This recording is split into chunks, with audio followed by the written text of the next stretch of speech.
Welcome to day 4 of our Bewdley Festival, 8 days in October. Will you please welcome Roger McGough and Brian Patten.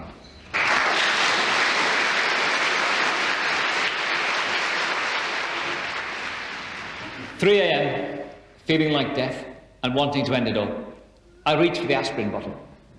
Will there be enough? One by one, I count them out. 72. Need more to be on the safe side. Rummaging around, add another 30. That should do it. Take the first 2 with a glass of water.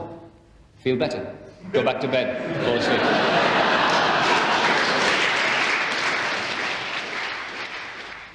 Jimmy Smith had a problem.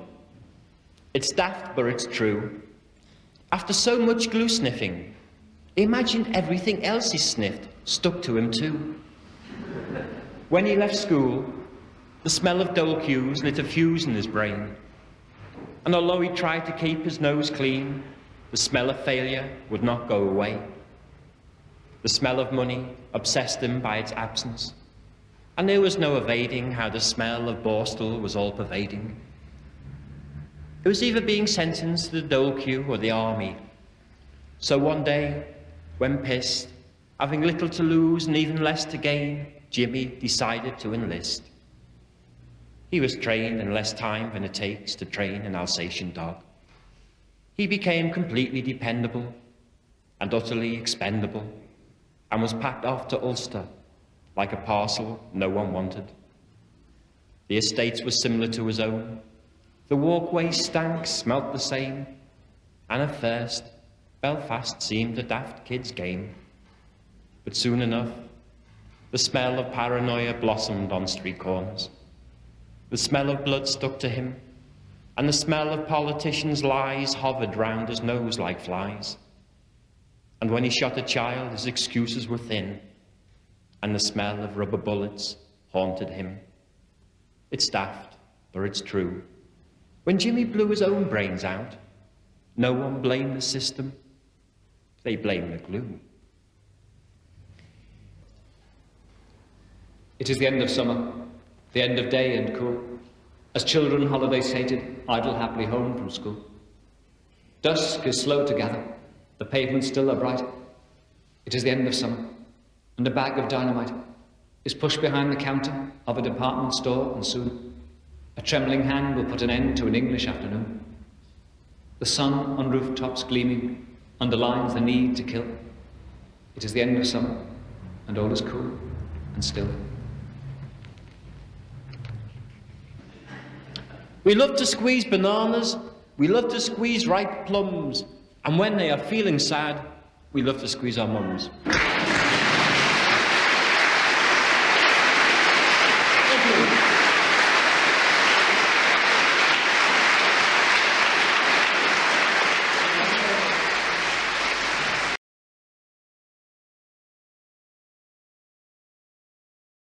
I had no idea I was expected here tonight.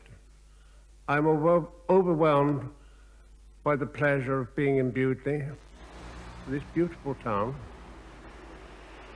which I've not been to before, but which I think is a perfect little gem of a town on its river.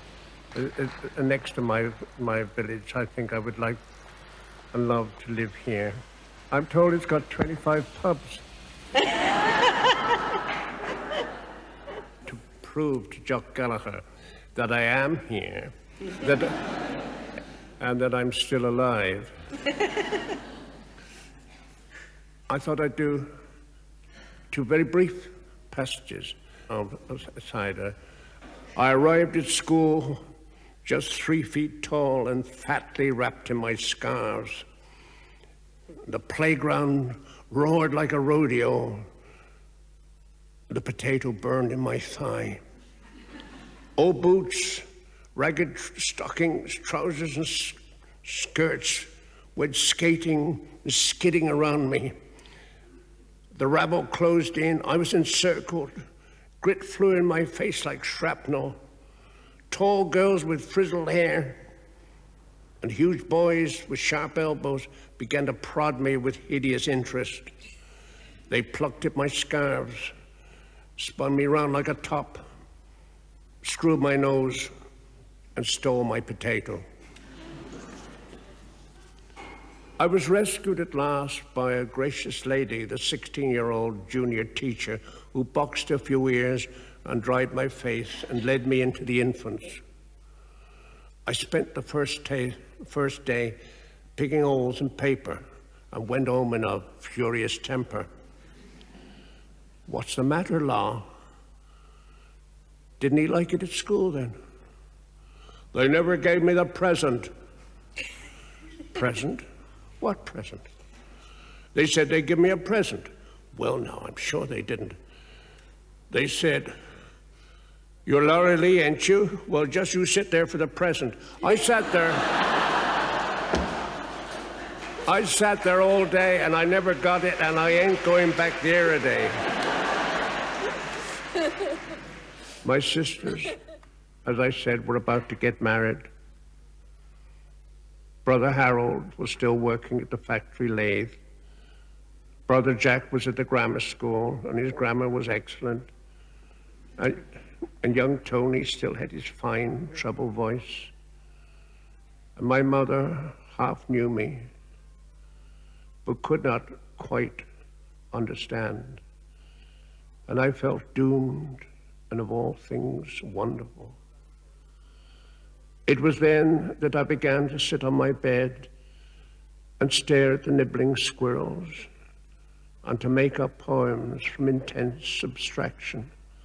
Hour after unmarked hour, imagination scarcely skipping a beat, rhythm hardly pausing for a moment, while sisters called me, and suns rose and fell, and the poems I made, which I never remembered, were the first and last of that time.